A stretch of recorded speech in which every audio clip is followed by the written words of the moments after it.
Welcome to review exam. आज हम लोग आरआरबी एनटीपीसी 10 जनवरी 2021 शिफ्ट एक प्रीवियस ईयर क्वेश्चंस डिस्कस करेंगे और हर क्वेश्चन से रिलेटेड इंपॉर्टेंट फैक्ट भी मैं आपको बताऊंगा।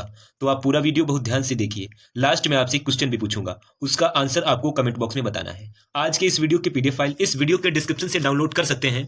पीडीएफ आप हमारे टेलीग्राम ग्रुप से भी डाउनलोड कर सकते हैं। टेलीग्राम ग्रुप पर सारी पीडीएफ एक साथ मिल जाएंगी और टेलीग्राम ग्रुप का लिंक मैंने इस वीडियो के डिस्क्रिप्शन में दे दिया है, तो उस लिंक पर क्लिक करके टेलीग्राम ग्रुप ज्वाइन कर सकते हैं। फ्रेंड्स, 28 दिसंबर 2020 से और 10 जनवरी 2021 तक मैंने कुल 17 शिफ्ट के क्वेश्चन डिस्कस कर चुके हैं। अगर उन वीडियोस को आपने अभी तक भी नहीं देखा है तो उनको देख करके अपनी तैयारी को मजबूत कर लें। आज के वीडियो में हम लोग 10 जनवरी 2021 शिफ्ट एक के क्वेश्चन डिस्कस करेंगे। तो चलिए स्टार्ट करते हैं। पहला क्वेश्चन है, पानी की कौन सी पट्टिका भारत और श्रीलंका को अलग करती है? पाक जलडमरू मध्य। इस क्वेश्चन का डी ऑप्शन सही है, पाक जलडमरू मध्य। ये भारत के तमिलनाडु राज्य और श्रीलंका के द्वीप राष्ट्र के उत्तरी प्रांत के जाफना जिले के बीच एक जलडमरू मध्य है। जलडमरू मध्य 40 से 85 मील, 64 से 137 किलोमीटर चौड़ा और 85 मील लंबा, 330 फीट से कम गहरा है। तो इस क्वेश्चन से आपको इतनी जानकारी मिलती है। फ्रेंड्स, अगर अभी तक भी आपने हमारे चैनल को सब्सक्राइब नहीं किया है तो आप इसे सब्सक्राइब जरूर कर लीजिए। कॉम्पिटिटिव एग्जाम के ऐसे ही वीडियोज के लिए आप हमारे चैनल को सब्सक्राइब जरूर कर लीजिए। आपको इस चैनल से निश्चित ही मदद मिलेगी। अगला क्वेश्चन है, पौधों को 5 समूहों में विभाजित किया गया है। निम्नलिखित में से कौन सा एक पौधों का समूह नहीं है? प्रोटोकार्डेटा। इस क्वेश्चन का डी ऑप्शन सही है। पौधों को 5 समूह में बांटा गया है। वो 5 समूह कौन कौन से हैं? थैलोफाइट्स, ब्रायोफाइट्स, टेरिडोफाइट्स, जिम्नोस्पर्म और एंजियोस्पर्म। पौधों के ये 5 समूह हैं, तो इनको भी आपको याद रखना है। अगला क्वेश्चन है, सतीश धवन अंतरिक्ष केंद्र श्रीहरिकोटा किस राज्य में है? आंध्र प्रदेश। इस क्वेश्चन का ए ऑप्शन सही है। सतीश धवन अंतरिक्ष केंद्र आंध्र प्रदेश के श्रीहरिकोटा में स्थित है। सतीश धवन अंतरिक्ष केंद्र एक एजेंसी है जो भारतीय अंतरिक्ष कार्यक्रम के लिए लॉन्च बेस इंफ्रास्ट्रक्चर प्रदान करने के लिए जिम्मेदार है। इसकी स्थापना 1971 में हुई थी। सतीश धवन अंतरिक्ष केंद्र या श्रीहरिकोटा हाई एल्टीट्यूड रेंज भारतीय अंतरिक्ष अनुसंधान द्वारा संचालित एक रॉकेट लॉन्च केंद्र है। अगला क्वेश्चन है, चीन काल में एक व्यक्ति को एक वस्तु के खिलाफ तौला जाता था और उस वस्तु के बराबर वजन दान के रूप में पेश किया जाता था। इस प्रथा को क्या कहा जाता था? तुला भरा। इस क्वेश्चन का ए ऑप्शन सही है। तुला भरा क्या है? एक प्राचीन हिंदू प्रथा है जिसमें किसी व्यक्ति को किसी वस्तु जैसे सोना, अनार, फल या अन्य वस्तुओं के खिलाफ तौला जाता है और उस वस्तु के बराबर वजन को दान के रूप में पेश किया जाता है। अब विकल्प में जल्लीकट्टू, थिमिथी और पुलिकली का भी उल्लेख है, तो इनसे रिलेटेड जो भी कॉम्पिटिटिव एग्जाम से क्वेश्चन बन सकते हैं वो भी हम लोग डिस्कस कर लेते हैं। जल्लीकट्टू है क्या? ये एक पारंपरिक घटना है जिसमें एक बैल जैसे पुलिकुलम या कांगयम नस्ल को लोगों की भीड़ में छोड़ दिया जाता है और कई मानव प्रतिभागी दोनों हाथों से बैल की पीठ पर बड़े कुबड़ को पकड़ने और उस पर लटकने का प्रयास करते हैं। बैल भागने का प्रयास करता है, तो ये है जल्लीकट्टू। और थिमिथी क्या है? थिमिथी क्या है? दक्षिण भारत में मूलतः हिंदू एक त्योहार है जो तमिल कैलेंडर के ऐपसी महीने के दौरान मनाया जाता है। इस घटना को मनाने और द्रौपदी की पूजा करने के लिए त्योहार मनाया जाता है। पुलिकली क्या है? बाघ नृत्य केरल की लोक कलाओं में से एक है। पुलिकली क्या है? ये केरल की लोक कलाओं में से एक है। ओणम उत्सव के चौथे दिन कलाकार अपने शरीर को बाघों की तरह पीले और लाल और काले रंग की धारियों से रंगते हैं। ठकिल, उडुक्कू और चेंडा जैसे पारंपरिक ताल वाद्यों की ताल पर नृत्य करते हैं। अगला क्वेश्चन है, वर्ष 1960 में भारत पाकिस्तान के बीच सिंधु जल संधि पर हस्ताक्षर किस शहर में हुए? कराची। इस क्वेश्चन का डी ऑप्शन सही है। सिंधु जल समझौता है क्या? सिंधु जल समझौता भारत पाकिस्तान के बीच एक जल वितरण संधि है जिसे वर्ष 1960 में कराची में हस्ताक्षर किए गए थे। संधि के अनुसार व्यास, रावी और सतलुज से बहने वाले पानी का नियंत्रण भारत को दे दिया गया था, जबकि पाकिस्तान को सिंधु, चिनाब और झेलम पर नियंत्रण दे दिया गया था। इस संधि पर कराची में भारत के तत्कालीन प्रधानमंत्री जवाहरलाल नेहरू और पाकिस्तान के तत्कालीन राष्ट्रपति अयूब खान द्वारा हस्ताक्षर किए गए थे। अगला क्वेश्चन है, अक्टूबर 2020 तक भारत के निम्नलिखित में से किस शहर में अभी तक एक मेट्रो रेलवे प्रणाली नहीं है? पुणे। इस क्वेश्चन का बी ऑप्शन सही है। पुणे मेट्रो भारत के पुणे शहर की सेवा के लिए निर्माणाधीन मेट्रो रेल आधारित रैपिड ट्रांजिट सिस्टम है, इसलिए पुणे मेट्रो अभी भी परिचालन नहीं है। अगला क्वेश्चन है, एक समांगी मिश्रण है 2 या 2 से अधिक पदार्थों, इसे क्या कहते हैं? विलयन। इस क्वेश्चन का बी ऑप्शन सही है। 2 या 2 से अधिक पदार्थों के समांगी मिश्रण को विलयन कहते हैं। मिश्रण पदार्थ के एक से अधिक प्रकार के शुद्ध रूप से बनते हैं। एक विलयन में एक विलायक और एक विलेय इसके घटक होते हैं। विलयन का वह घटक जो उसमें अन्य घटक को विलयनता है, आमतौर पर बड़ी मात्रा में मौजूद घटक विलायक कहलाता है। विलयन का वह घटक जो विलायक में घुल जाता है, आमतौर पर कम मात्रा में मौजूद होता है, क्या कहलाता है? विलेय कहलाता है। अगला क्वेश्चन है, यदि बिल गेट्स के पास अपना रास्ता था तो विंडोज ओएस को किस नाम से जारी करने की योजना थी? इंटरफेस प्रबंधक। इस क्वेश्चन का बी ऑप्शन सही है। यदि बिल गेट्स के पास अपना रास्ता होता तो इंटरफेस मैनेजर नाम से विंडोज ओएस जारी करने की योजना थी। इंटरफेस प्रबंधक है क्या? भूमिका क्या है? भिन्न होता है। इस परियोजना के आकार के आधार पर इंजीनियरिंग संसाधन की संख्या शामिल है और कोई भी परियोजना में अन्य भूमिकाओं पर। एक इंटरफेस प्रबंधक तकनीकी इंटरफेस प्रबंधक यह सुनिश्चित करने के लिए जिम्मेदार हो सकता है कि इंटरफेस प्रबंधन प्रक्रिया परियोजना क्षेत्र के भीतर प्रभावी ढंग से कार्य करे। अगला क्वेश्चन है, मार्च 1931 में हस्ताक्षरित गांधी इरविन समझौते में निम्नलिखित में से क्या कहा गया था? सविनय अवज्ञा आंदोलन को बंद कर दिया जाएगा। इस क्वेश्चन का डी ऑप्शन सही है। अब ये गांधी इरविन समझौता है क्या? ये हुआ कब था? इससे रिलेटेड जितने भी इंपॉर्टेंट क्वेश्चन बन सकते हैं वो भी डिस्कस कर लेते हैं। गांधी इरविन समझौता 5 मार्च 1931 को गांधी इरविन समझौते पर हस्ताक्षर किए गए। गांधी इरविन समझौता महात्मा गांधी और लॉर्ड इरविन द्वारा हस्ताक्षरित एक राजनीतिक समझौता था।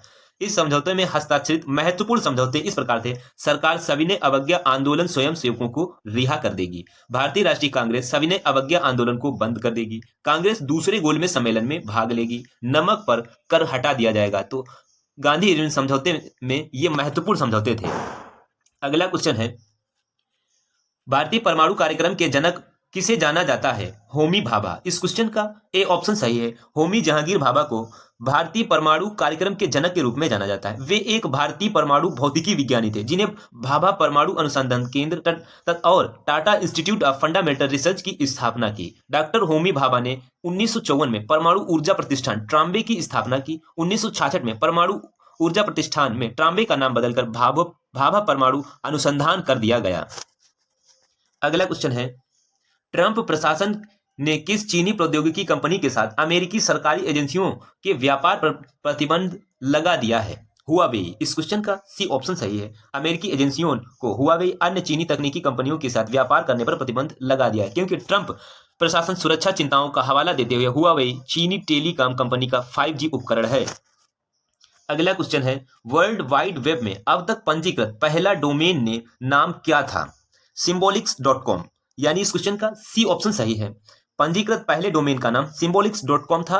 यह 15 मार्च 1985 को पंजीकृत किया गया था। अगला क्वेश्चन है, अक्टूबर 2020 तक भारत के उपराष्ट्रपति कौन है? एम वेंकैया नायडू। इस क्वेश्चन का डी ऑप्शन सही है। एम वेंकैया नायडू एक भारतीय राजनीतिज्ञ हैं जो 2017 से भारत के 13वें राष्ट्रपति के रूप में कार्यरत थे। अब बात इसमें राष्ट्रपति से रिलेटेड है। तो भारत के संविधान के अनुच्छेद 63 में यह प्रावधान है कि भारत का एक उपराष्ट्रपति होगा। अनुच्छेद 64 एवं 89 में यह प्रावधान है कि भारत का उपराष्ट्रपति राज्यसभा का पदेन सभापति होगा और अन्य कोई लाभ का पद धारण नहीं करेगा। इस क्वेश्चन से आपको इतनी जानकारी मिलती है। फ्रेंड्स, अगर आपने अभी तक भी हमारे चैनल को सब्सक्राइब नहीं किया है तो आप इसे सब्सक्राइब जरूर कर लीजिए। कॉम्पिटिटिव एग्जाम के ऐसे वीडियोज के लिए फ्रेंड्स सब्सक्राइब कर लीजिए। अगला क्वेश्चन है, अक्टूबर 2020 तक भारतीय पुरुष हॉकी टीम के कप्तान कौन है? मनप्रीत सिंह पंवार। इस क्वेश्चन का बी ऑप्शन सही है। मनप्रीत सिंह पंवार एक भारतीय हॉकी खिलाड़ी और 2017 से भारतीय पुरुष हॉकी टीम के कप्तान हैं। फेडरेशन इंटरनेशनल डी हॉकी यानी FIH player of the award 2019 जीतने वाले पहले भारतीय हैं मनप्रीत सिंह। ठीक है, मनप्रीत की कप्तानी में भारतीय टीम ने 2017 में एशिया कप और 2018 में एशियाई चैंपियंस ट्रॉफी भी जीती थी। अगला क्वेश्चन है, निम्नलिखित में से कौन सा उत्तर प्रदेश में स्मारक नहीं है? सफदरजंग मकबरा। इस क्वेश्चन का सी ऑप्शन सही है। अब ये सफदरजंग का मकबरा है कहाँ, ये भी जान लेते हैं। सफदरजंग का मकबरा एक दिवंगत मुगल साम्राज्य शैली का मकबरा है जिसे नवाब सफदरजंग के लिए वर्ष 1754 में बनाया गया था। यह बलुआ पत्थर से बना है। यह और संगमरमर में दिल्ली में सफदरजंग हवाई अड्डे के पास स्थित धनुषाकार लाल भूरे और सफेद रंग की गुंबददार संरचना है। सफदरजंग अवध के नवाब थे। वह मुगल साम्राज्य वजीरुल ममलक ए हिंदुस्तान के प्रधानमंत्री भी थे जब अहमद शाह बहादुर 1748 में सिंहासन पर चढ़े थे। अगला क्वेश्चन है, प्रधानमंत्री जनधन योजना की शुरुआत किसने की थी? नरेंद्र मोदी। इस क्वेश्चन का डी ऑप्शन सही है। प्रधानमंत्री जनधन योजना की घोषणा प्रधानमंत्री नरेंद्र मोदी ने की। 15 अगस्त 2014 को लाल किले की प्राचीर से की गई थी। 28 अगस्त 2014 को यह शुरू की गई। अब यह प्रधानमंत्री जनधन योजना है क्या? प्रधानमंत्री जनधन योजना लॉन्च की तारीख 28 अगस्त 2014 है। सरकार मंत्रालय वित्त मंत्रालय, इसमें मंत्रालय कौन सा है? वित्त मंत्रालय के अधीन। यह योजना शहरी और ग्रामीण दोनों क्षेत्रों को अंतर्निहित करती है और अपने प्रत्येक खाताधारक को एक स्वदेशी डेबिट कार्ड रुपे कार्ड प्रदान करती है। इस योजना के तहत खाता खोलने के लिए न्यूनतम शीर्ष राशि आवश्यक नहीं है। लाभार्थी जीरो बैलेंस पर किसी भी बैंक शाखा या बिजनेस करेस्पॉन्डेंस आउटलेट में अपना खाता खोल सकता है। तो इस क्वेश्चन से आपको इतनी जानकारी मिलती है। अगला क्वेश्चन है, मानुषी चिल्लर ने किस देश में मिस वर्ल्ड 2017 का खिताब जीता? चीन। इस क्वेश्चन का सी ऑप्शन सही है। मानुषी चिल्लर एक भारतीय अभिनेत्री और मॉडल है। उन्होंने मिस वर्ल्ड 2017 प्रतियोगिता जीती। वो हरियाणा, भारत से संबंधित है। अगला क्वेश्चन है, विश्व का सबसे लंबा लिखित संविधान किस देश का है? भारत। इस क्वेश्चन का डी ऑप्शन सही है। भारत का संविधान दुनिया के किसी भी संप्रभु देश का सबसे लंबा लिखित संविधान है, जिसमें 12 अनुसूचियों के साथ 22 भागों में 448 अनुच्छेद हैं। भारत के संविधान में मूल रूप से 395 अनुच्छेद थे। भारतीय संविधान मूल रूप से अंग्रेजी में लिखा गया था। प्रेम बिहारी नारायण रायजादा ने भारतीय संविधान को हाथ से लिखा था। डॉक्टर भीमराव अंबेडकर को भारतीय संविधान के पिता के रूप में जाना जाता है। भारतीय संविधान को 26 नवंबर 1949 को भारत की संविधान सभा द्वारा अपनाया गया था, जबकि 26 जनवरी 1950 को यह प्रभावी हुआ। अगला क्वेश्चन है, स्थानिक प्रजातियां पौधों और जानवरों की वे प्रजातियां हैं जो हैं एक विशेष क्षेत्र में मिलता है। इस क्वेश्चन का ए ऑप्शन सही है। स्थानिक प्रजातियां पौधों और जानवरों की वे प्रजातियां हैं जो किसी एक विशेष क्षेत्र में पाई जाती हैं। अगला क्वेश्चन है, निम्नलिखित में से किसने स्वदेशी आंदोलन के माध्यम से औपनिवेशिक शासन के उग्र विरोध की वकालत नहीं की? गोपाल कृष्ण गोखले। इस क्वेश्चन का डी ऑप्शन सही है। गोपाल कृष्ण गोखले ने स्वदेशी आंदोलन के माध्यम से औपनिवेशिक शासन की उग्र विरोध की वकालत नहीं की। अगला क्वेश्चन है, निम्नलिखित में से कौन सा राष्ट्रीय उद्यान नहीं है? सांदूर राष्ट्रीय उद्यान। निम्नलिखित में से कौन सा भारत का राष्ट्रीय उद्यान नहीं है? सांदूर राष्ट्रीय उद्यान। इस क्वेश्चन का डी ऑप्शन सही है। अब ये सांदूर राष्ट्रीय उद्यान है क्या, कहां स्थित है? सांदूर राष्ट्रीय उद्यान पाकिस्तान के घिसेर जिले में स्थित है। इसे अक्सर दुनिया की छत कहा जाता है।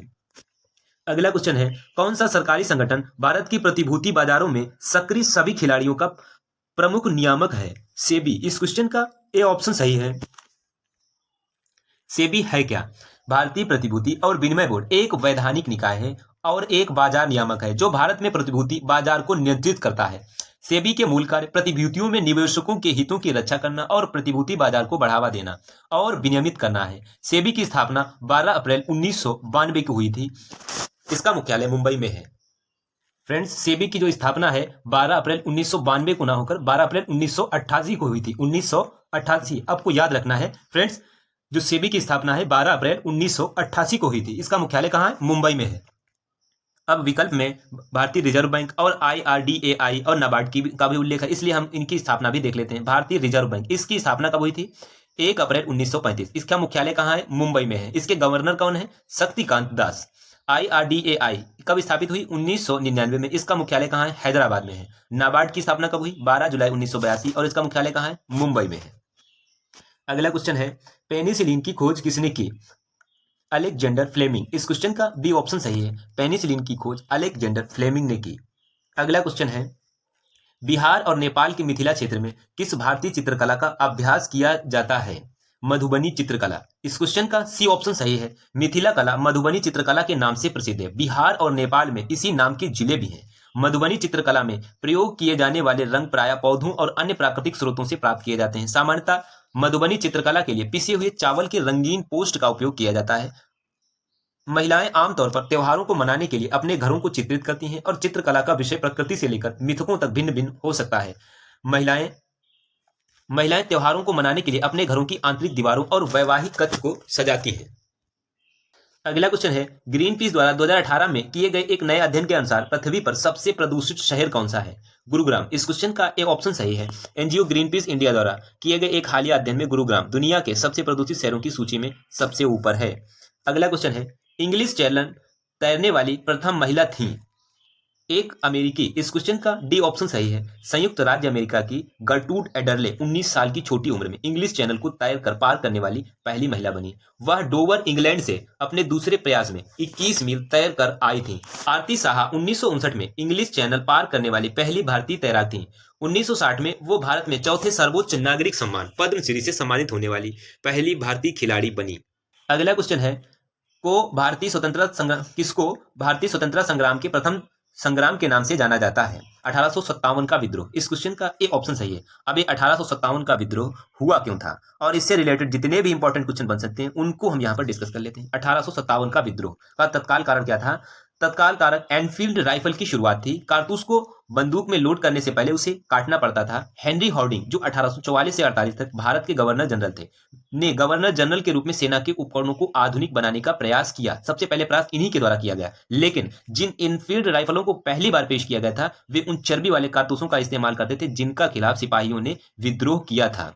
1857 के विद्रोह के समय भारत के गवर्नर जनरल कौन थे? Lord Canning. 1856 से 1858 तक भारत के प्रथम वायसराय कौन थे? लॉर्ड कैनिंग ही थे। 1858 से 62 तक। 1857 के विद्रोह के समय कंपनी का मुख्य सेनापति कौन था? George Ennison. 1857 के विद्रोह के समय सेना का मुख्य कार्यालय कहां था? शिमला में था। 1857 के विद्रोह के समय तोप खाने का मुख्य कार्यालय कहां था? मेरठ में था। 1857 के विद्रोह के समय भारत का सम्राट कौन था? बहादुर शाह जफर। तो इस 1857 के विद्रोह से और इस क्वेश्चन से आपको इतनी जानकारी मिलती है फ्रेंड्स। अगला क्वेश्चन है, खाद्य विषाक्तता निम्नलिखित में से किसके कारण होती है? सूक्ष्म जीवों द्वारा खराब किए गए भोजन को खाने से। इस क्वेश्चन का ये ऑप्शन सही है। खाद्य विषाक्तता सूक्ष्म जीवों द्वारा खराब किए गए भोजन से होती है। आईपीएल का कौन सा संस्करण 2020 में खेला गया था? 13वां संस्करण। इस क्वेश्चन का बी ऑप्शन सही है। आईपीएल 2020 का 13वां संस्करण खेला गया था। अगला क्वेश्चन है, कांग्रेस नेता राहुल गांधी ने वर्ष 2019 का लोकसभा चुनाव किन निर्वाचन क्षेत्रों से लड़ा था? उत्तर प्रदेश के अमेठी और केरल के वायनाड से। इस क्वेश्चन का डी ऑप्शन सही है। कांग्रेस नेता राहुल गांधी 2019 का लोकसभा चुनाव अमेठी उत्तर प्रदेश और केरल के वायनाड से चुनाव लड़ रहे थे। अगला क्वेश्चन है, पुनर्वनरोपण का अर्थ क्या है? नष्ट हुए जंगलों में नए पेड़ लगाना। इस क्वेश्चन का सी ऑप्शन सही है। पुनर्वनीकरण का अर्थ है नष्ट हुए जंगलों में नए पेड़ लगाना। यह उन वनों का पुनः उगना है जिन्हें पहले पेड़ की प्रजातियों का उपयोग करके काट दिया गया था, जो भौगोलिक क्षेत्र के मूल निवासी हैं। अगला क्वेश्चन है, निम्नलिखित में से कौन सा असहयोग और खिलाफत आंदोलनों का परिणाम था? मजदूर वर्ग कई कस्बों और शहरों में हड़ताल पर चला गया। इस क्वेश्चन का सी ऑप्शन सही है। असहयोग और खिलाफत आंदोलन का परिणाम यह था कि मजदूर वर्ग कई कस्बों और शहरों में हड़ताल पर चला गया। असहयोग सितंबर 1920 से फरवरी 1922 तक चला। असहयोग आंदोलन जो है सितंबर 1920 से फरवरी 1922 तक चला। इसकी शुरुआत गांधी जी द्वारा जलियांवाला बाग हत्याकांड के बाद की गई थी, लेकिन चौरी चौरा की घटना के बाद महात्मा गांधी ने असहयोग आंदोलन को वापस ले लिया था। अगला क्वेश्चन है, वर्ष 1757 में प्लासी की लड़ाई में अंग्रेजों की जीत के बाद निम्नलिखित में से कौन सी घटना घटी? ब्रिटिश ईस्ट इंडिया कंपनी के व्यापार का विस्तार हुआ। इस क्वेश्चन का बी ऑप्शन सही है। अब ये प्लासी का युद्ध हुआ कब था?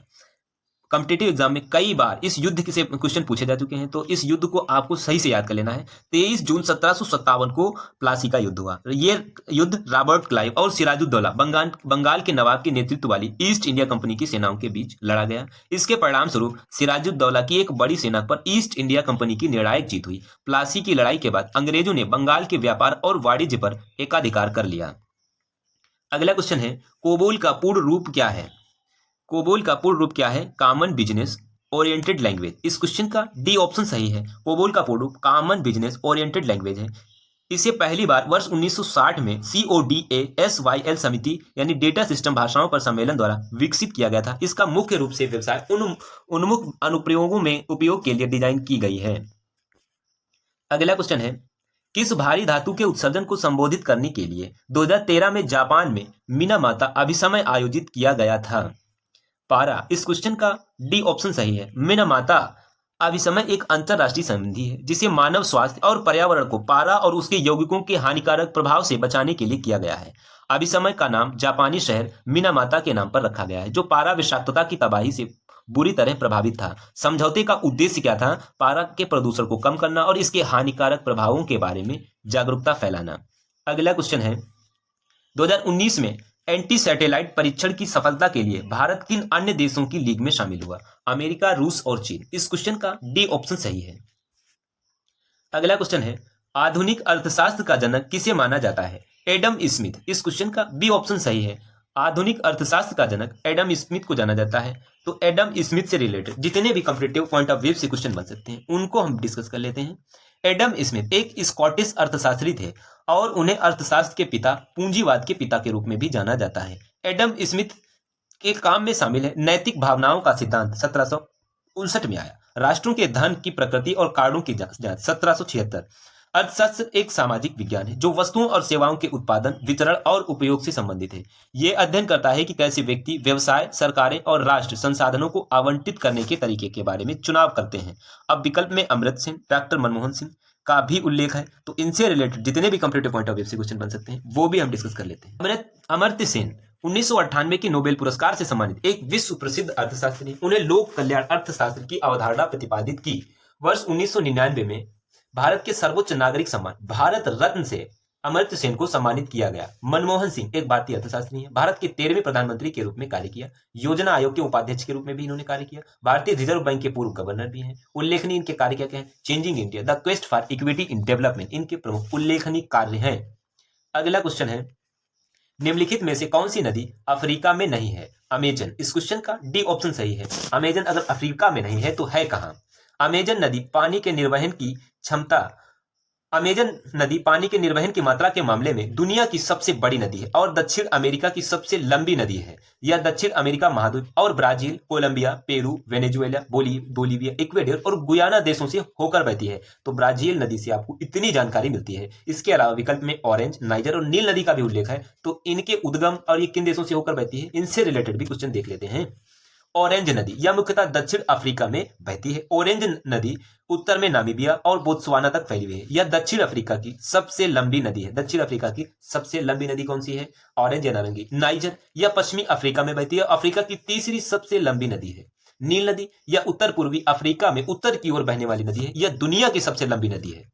अगला क्वेश्चन है, किस नवरत्न कंपनी को प्यार से विजाग स्टील कहा जाता है? राष्ट्रीय इस्पात निगम लिमिटेड। इस क्वेश्चन का बी ऑप्शन सही है। राष्ट्रीय इस्पात निगम लिमिटेड को कंपनी को विजाग स्टील के नाम से जाना जाता है। अगला क्वेश्चन है, ब्रेक्सिट शब्द का आविष्कार किसने किया?